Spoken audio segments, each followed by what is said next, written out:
শিরকের গুনাহ যদি কোনো মানুষের মধ্যে থাকে, বিদআতের গুনাহ যদি কোনো মানুষের মধ্যে থাকে, আল্লাহ তাআলা তাকে মাফ করবেন না। রোজা রাখে নাই, নামাজ পড়ে নাই, আল্লাহ তাআলা তাকে চাইলে কিয়ামতের ময়দানে মাফ করবেন, কিন্তু শিরকের গুনাহ করলে আল্লাহ তাআলা তাকে মাফ করবেন না। এক নম্বর কিসের গুনাহ ভাই? শিরকের গুনাহ। শিরকের গুনাহ আল্লাহ পাক রব্বুল আলামিন করলে কেন মাফ করবেন না?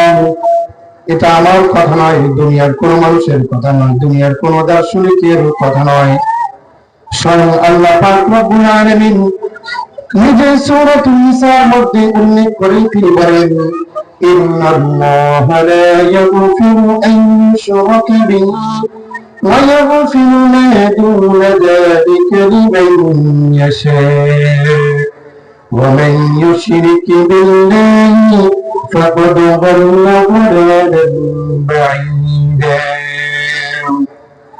আল্লাহ পাক রব্বুল আলামিন বলেন, নিঃসন্দেহে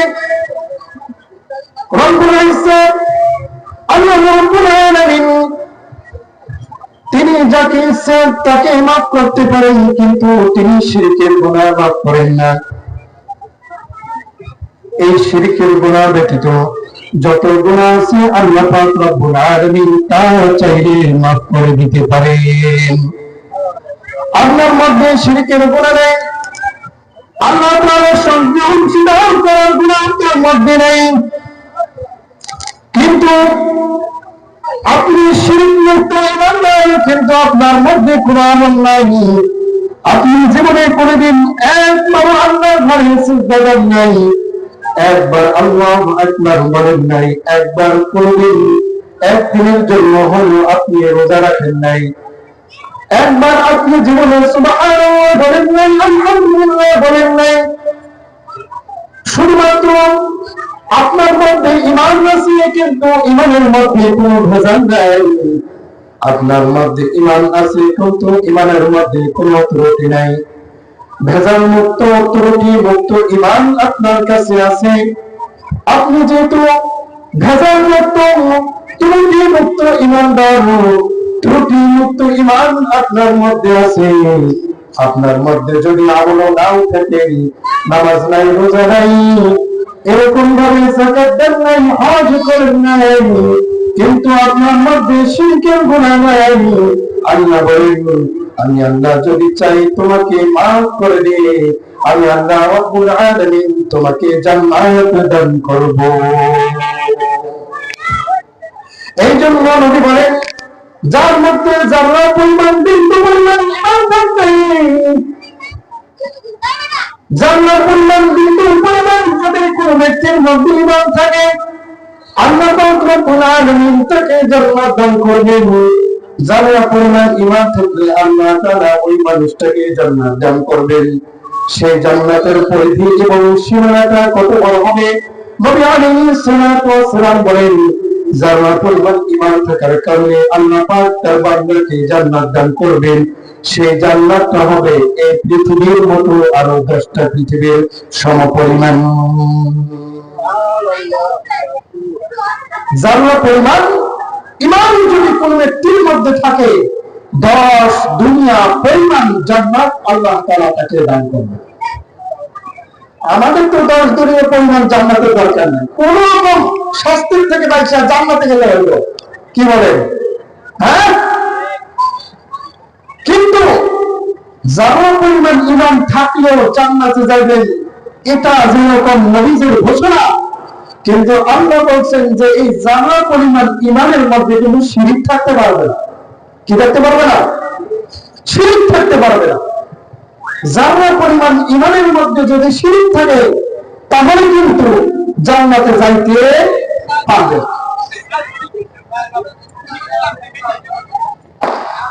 আল্লাহ তাআলার সত্তার সঙ্গে, আল্লাহর সঙ্গে, আল্লাহর গুণের সঙ্গে সিদ্ধান সাব্যস্ত করার নামই হলো শিরক। শিরকের গুনাহ এমন ভয়ঙ্কর গুনাহ, এটা এমন ভয়ঙ্কর অপরাধ যে অপরাধের উপরে আল্লাহ পাক রব্বুল আলামিন তার নবীর ব্যাপারে সতর্ক করেছেন। হে আমার পয়গম্বর, আপনি যদি শিরকের গুনাহ করেন, আমি আল্লাহ রাব্বুল আলামিন আপনাকেও কিন্তু ছাড়ব না। আপনি নবী হইতে পারেন, কিন্তু আপনি যদি শিরকের গুনাহ করেন, আপনার মধ্যে যদি শিরকের গুনাহ থাকে, আমি আল্লাহ তাআলা আপনাকে ছাড়ব না। আগে বলছিলাম শিরকের গুনাহ করার অর্থ হলো আমি এক আল্লাহকে বিশ্বাস করি না। আমাদের দেশে, আমাদের এই পৃথিবীতে অনেক মানুষ আছে যারা পরকাল বিশ্বাস করে, রব বিশ্বাস করে, স্রষ্টা বিশ্বাস করে, কিন্তু স্রষ্টা বিশ্বাস করলেও তারা একজন স্রষ্টাকে বিশ্বাস করে না। তারা একাধিক স্রষ্টাকে বিশ্বাস করে। তারা মনে করে বৃষ্টি দেওয়ার জন্য স্রষ্টা হলো একজন, বাতাসের স্রষ্টা হলো আরেকজন, এরকম পৃথিবীর পরিচালনা করার জন্য স্রষ্টা হলো আরেকজন, বায়ু দেওয়ার স্রষ্টা হলো আরেকজন, সূর্যের আলো দেওয়ার স্রষ্টা হলো আরেকজন। তাহলে তারা কি স্রষ্টাকে মানে কি মানে না? তার স্রষ্টাকে মানে, কিন্তু এক আল্লাহকে মানে না, এক স্রষ্টাকে মানে না। এই জন্য কোরআনের ভাষায় তাদেরকে ঈমানদার বলা হয় না। কেন? কারণ আল্লাহ তাআলার সত্তার সঙ্গে তারা কি করে? শিরক করে। এক আল্লাহকে তারা মানে না, একাধিক খোদাকে বিশ্বাস করে, একাধিক স্রষ্টা, খালেক, একাধিক আল্লাহকে বিশ্বাস করে। তাই তাদেরকে ঈমানদার বলা হয় না। অনুরূপ মুসলমান হয়েছে সে মানে এক আল্লাহকে মুখে মানে, কিন্তু বিশ্বাসের মধ্যে, কর্মের মধ্যে এক আল্লাহকে জানেন যে মানে, এটা যদি ফুটিয়ে তুলতে না পারে, তাহলে সে মুখে যতই বলুক ঈমানদার, আল্লাহর দৃষ্টিতে, আল্লাহর কাছে কিন্তু সে ঈমানদার না। এক আল্লাহ এর সঙ্গে শিরিক করা যাবে না। এক খোদায় বিশ্বাসী হইতে হবে, এক আল্লাহর প্রতি বিশ্বাস স্থাপন করতে হবে। আল্লাহ কেন একজন? একাধিক আল্লাহ হইলে কি সমস্যা হইতো? একাধিক আল্লাহ হইলে সমস্যা হইতো। আল্লাহ পাক রব্বুল আলামিন নিজে বলেন, আমি যদি এক আল্লাহ না হয়, আমার সঙ্গে যদি আর কোনো ইলাহ হইতো, তাহলে পৃথিবীর মধ্যে দুর্যোগ নেমে আসতো, পৃথিবীর ভিতরে বিপর্যয় নেমে আসতো। আল্লাহ পাক রব্বুল আলামিন নিজে বলেন, লাউ কানা ফীহিমা আলিহাতুন ইল্লাল্লাহু লাফাসাদাতা ফাসুবহানাল্লাহি রাব্বিল আরশি আম্মা ইয়াসিফুন। আল্লাহ পাক রব্বুল আলামিন বলেন, যদি পৃথিবীতে এক আল্লাহ না হয়ে যদি দুইজন ইলাহ হইতো, এক আল্লাহ না হয়ে যদি দুইজন আল্লাহ হইতো, তাহলে আসমান এবং জমিন ধ্বংস হয়ে যাইত। কেন আসমান এবং জমিন কেন ধ্বংস হইত? কারণ দুইজন আল্লাহ হইলে এক আল্লাহ বলতো আজকে রাত হবে না, আজকে 24টা ঘন্টায় দিন হবে। আর এক আল্লাহ বলতো আজকে 24 ঘন্টা দিন হবে না, বরং আজকে 24 ঘন্টায় রাত হবে। হবে কি হবে না? একজন স্ত্রীর যদি দুইজন স্বামী থাকে, খুব ভালো করে বোঝে, একজন স্ত্রীর যদি দুইজন স্বামী থাকে, একই মুহূর্তে যদি দুইজন স্বামী এক স্ত্রীকে ব্যবহার করতে চায়, তাহলে কি এক স্ত্রীকে দুইজন স্বামী একই সাথে ব্যবহার করতে পারবে, নাকি দুইজনের মধ্যে দ্বন্দ্ব শুরু হবে? দুইজনের মধ্যে দ্বন্দ্ব শুরু হবে। এক স্বামী বলবে আজকের রাত স্ত্রী আমার সঙ্গে থাকবে, আরেকজন স্বামী বলবে আজকে স্ত্রী আমার সঙ্গে থাকবে। এক সময় দুইজন স্বামীর মধ্যে দ্বন্দ্ব হয়ে যাবে, দুইজন স্বামীর মধ্যে মারামারি লাগবে, কাটাকাটি লাগবে। কথা ঠিক কিনা? আল্লাহ যদি এক না হইতো, একাধিক আল্লাহ হইতো, এক আল্লাহর সঙ্গে যদি আর কোনো আল্লাহ হইতো, তাহলে দুই আল্লাহর মধ্যে ঝগড়া লাগতো, দুই আল্লাহর মধ্যে বিভেদ তৈরি হইতো। এই জন্য আল্লাহ বলেন, আমি আল্লাহ হলাম এক, আমার সঙ্গে কোনো শরীক নাই। আল্লাহ যদি এক না হইতো, একাধিক আল্লাহ হইতো, তাহলে আসমান এবং জমিন ধ্বংস হয়ে যাইত। এরপর আল্লাহ বলেন, ফাসুবহানাল্লাহি রাব্বিল আরশি আম্মা ইয়াসিফুন। তারা যে শিরক করে আল্লাহর সংযুক্তার সঙ্গে অন্য একজন ব্যক্তিকে, অন্য একজন বস্তুকে যে অংশীদার সাব্যস্ত করে, এগুলি সব কিছুর থেকে আল্লাহ তাআলা হলেন পূর্ণ পবিত্র। সুবহানাল্লাহ। তাহলে এই হলো শিরকের গুনাহ। এই শিরকের গুনাহ যদি কোনো ব্যক্তি করে, আল্লাহ তাআলা তাকে কি করবেন না? মাফ করবেন না। আব্দুল কাদের জিলানী রাহমাতুল্লাহি আলাইহির কাছে একজন মহিলা আসছে। তো ওই মহিলার স্বামী আব্দুল কাদের জিলানী রাহমাতুল্লাহি আলাইহির দরবারে সময় অধিক বেশি পরিমাণ কাটাইতো এবং আব্দুল কাদের জিলানী রাহমাতুল্লাহি আলাইহির বিশেষ একজন খাদেম ছিল। মহিলা একদিন রাগে ক্ষোভে আব্দুল কাদের জিলানী রাহমাতুল্লাহি আলাইহির কাছে আসছে। আসার পর বলতেছে, হুজুর, আপনার মুরিদ ভালো না, আপনার মুরিদ আমার হক নষ্ট করেছে। কিভাবে হক নষ্ট করেছে? যে আপনার মুরিদ আমি একজন স্ত্রী থাকা সত্ত্বেও আর একটা বিয়ে করেছে। আপনার এই মুরিদ ভালো না। এই কথা যখন মহিলা বলছে, সঙ্গে সঙ্গে আব্দুল কাদের জিলানী রাহমাতুল্লাহি আলাইহি অজ্ঞান হয়ে পড়ে গেছে। অজ্ঞান হয়ে পড়ে যাওয়ার পর, বেহুশ হয়ে পড়ে যাওয়ার পর, দীর্ঘ সময়ের পর আবার যখন তার জ্ঞান ফিরল, তখন আব্দুল কাদের জিলানী রাহমাতুল্লাহি আলাইহিকে জিজ্ঞাসা করা হলো, মহিলা কি এমন অনেক বড় দিনের ঘাট করার মতো, বৃন্দার ঘাট করার মতো কেমন কথা বলছেন? মহিলা শুধু বলছেন তার স্বামী আরেকটা বিয়ে করেছে। এতটুকু কথা শোনার পর আপনি অজ্ঞান হয়ে পড়ে গেলেন, কারণটা কি? খুব ভালো করে বুঝবেন, শিরকের গুনাহ বোঝার জন্য উদাহরণটা দিতেছে।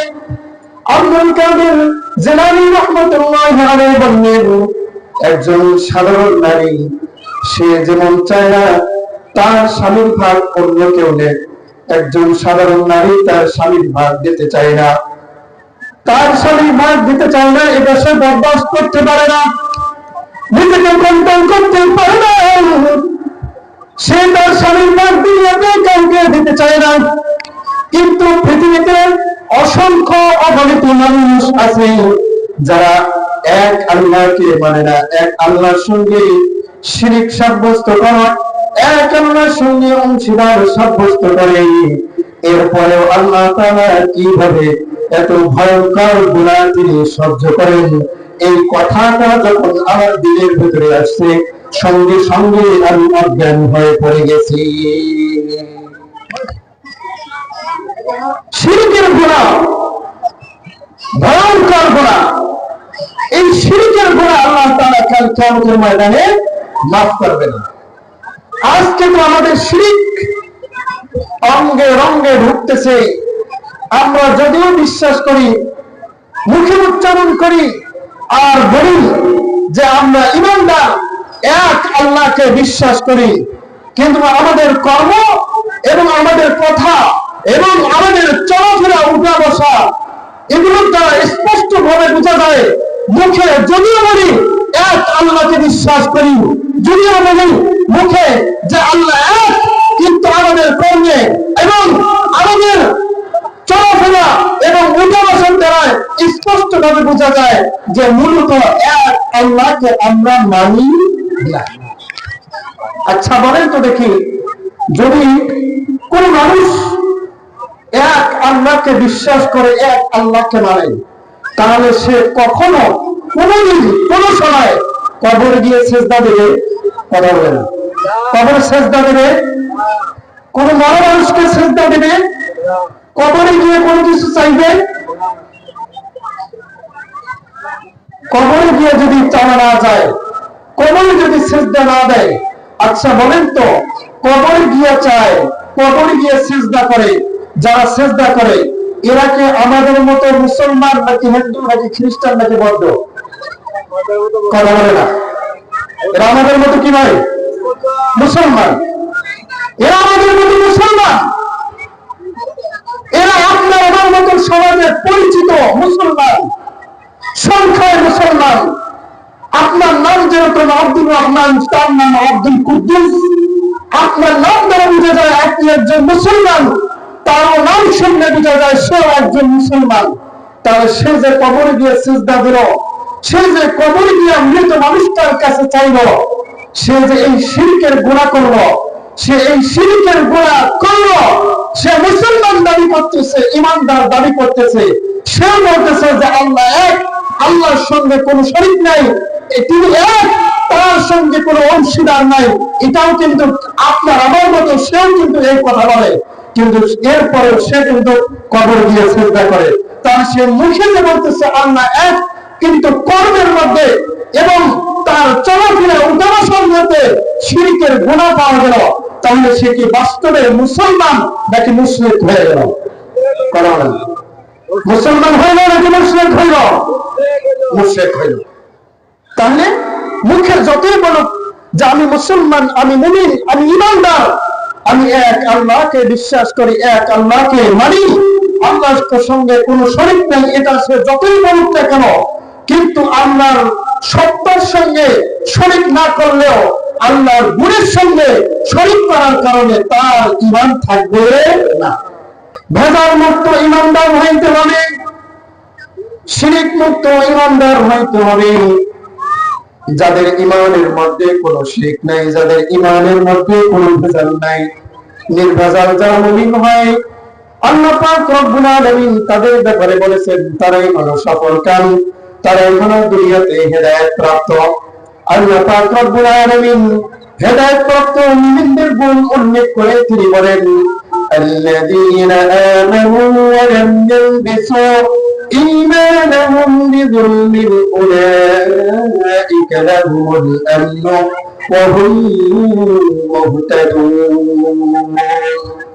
আল্লাহ পাক রব্বুল আলামিন বলেন তারাই হলো সত্যিকার অর্থে ঈমানদার, তারাই হলো খাঁটি মুমিন, তারাই হলো ভেজাল মুক্ত মুমিন, তারাই হলো নির্ভেজাল মুমিন, যারা ঈমানদার, যারা ঈমান এনেছে, ওয়ালাম ইয়ালবিসু ঈমানাহুম বিযুলমিন, যারা তাদের ঈমানের সঙ্গে শিরকের গুনাহ যুক্ত করে নাই, যাদের ঈমানের মধ্যে শিরক নাই, যাদের ঈমানের মধ্যে কোনো বিদআত নাই, যাদের ঈমানের মধ্যে কোনো ভেজাল নাই, আল্লাহ বলেন উলাইকা লাহুমুল আমনু, তারাই হলো নিরাপত্তা, তাদের জন্য রয়েছে নিরাপত্তা, তারাই জাহান্নামের আগুন থেকে নিরাপত্তা পাবে, তারাই জাহান্নামের শাস্তি থেকে নিরাপত্তা পাবে, তারাই কিয়ামতের ময়দানে বিভীষিকা অবস্থা থেকে তারাই নিরাপত্তা পাবে।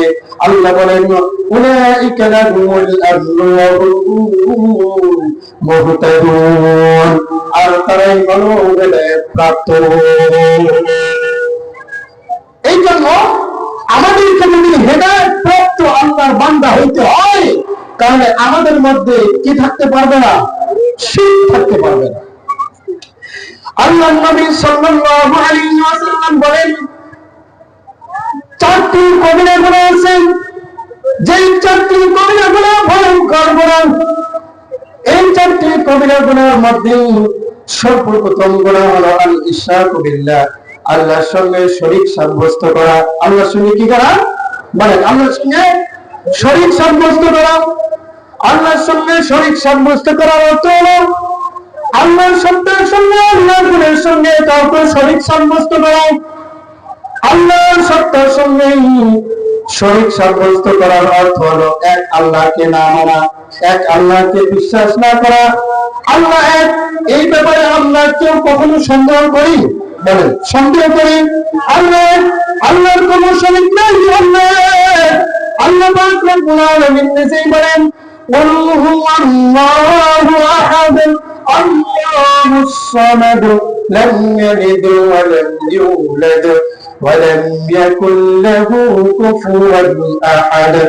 আল্লাহ পাক রব্বুল আলামিন তার নবীকে ডাক দিয়ে বলেন, হে নবী আপনি বলেন কুল, আপনি বলুন হুয়াল্লাহু আহাদ, আল্লাহ এক। আল্লাহ কি? আল্লাহ এক। আল্লাহুস সামাদ, আল্লাহ পাক রব্বুল আলামিন কারো প্রতি মুকাফিক নন। আপনি আমি মানুষ, আপনি আমি দুনিয়ার প্রতি মুনাফিক কি? আপনি আমি না খাইলে বাঁচি না, আপনি আমি খাওয়ার প্রতি মুনাফিক কি? আপনি আমি বাতাসের প্রতি মুনাফিক কি? আপনি আমি বাতাস গ্রহণ না করলে, অক্সিজেন গ্রহণ না করলে আপনি আমি বাঁচি না, আপনি আমি অক্সিজেনের প্রতি মুনাফিক কি? আপনি আমি রোদের প্রতি মুনাফিক কি? আপনি আমি সূর্যের প্রতি মুনাফিক কি? আপনি আমি পানির প্রতি মুনাফিক কি? কথা ঠিক কিনা? আল্লাহ পাক রব্বুল আলামিন বলেন আল্লাহুস সামাদ, আল্লাহ তাআলা কারোর প্রতি মুনাফিক কি নন। আল্লাহ তাআলার আগুনের দরকার পড়ে না। আল্লাহ পাক রব্বুল আলামিন নিজেকে রক্ষা করার জন্য পানির প্রয়োজন পড়ে না। আল্লাহ পাক রব্বুল আলামিন দুনিয়াবি কোন বস্তু, দুনিয়াবি কোন মানুষের প্রতি আল্লাহ তাআলা মুনাফিক কি নন। কথা ঠিক কিনা? লাম ইয়ালিদ ওয়া লাম ইউলাদ, আল্লাহ পাক রব্বুল আলামিনের কোন সন্তান নাই। আল্লাহ তাআলা কাউকে জন্ম দেন নাই। আমার আল্লাহ পাক রব্বুল আলামিন তার কোন পিতা মাতা নাই। আল্লাহ তাআলা কারো কাছ থেকে জন্ম নেন নাই। ওয়ালাম ইয়াকুল লাহু কুফুয়ান আহাদ, আর আল্লাহ তাআলার সঙ্গে কারো সমকক্ষতা হইতে পারে না।